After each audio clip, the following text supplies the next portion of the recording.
bakunzi ba Judgment Truth Victory, ndabasuhuje ubuntu n'amahoro bikomeze kubana namwe.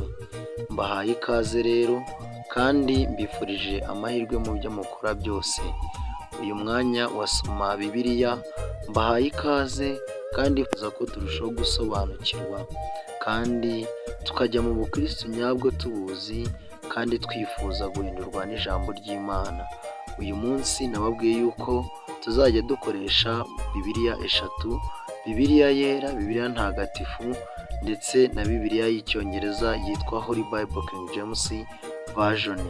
Rero tukaba tuhereye muri Matayo igice cya mbere umurongo wa 17 muri Bibiliya yera, aho hatubwira ngo nuko basekuruza bose uhereye kuri Aburahamu ukageza kuri Dawidi ni 14, kandi uhereye kuri Dawidi ukageza igihe bimuriwe i Babuloni ni 14, kandi uhereye icyo gihe bimuriwe i Babuloni ukageza kuri Kristo nanone ni 14.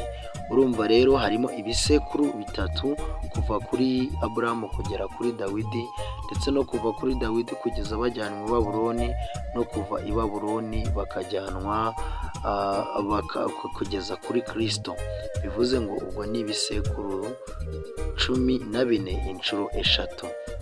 Then the Holy Bible King James Version, Matthew chapter 1 verse 17. So all the generations from Abraham to David are 14 generations, and from David until to the carrying away into the Babylon are 14 generations, and from the carrying away into the Babylon into Christ are 14 generations.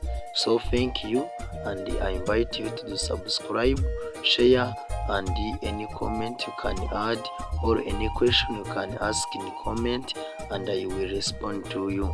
So I wish you nice day and enjoy.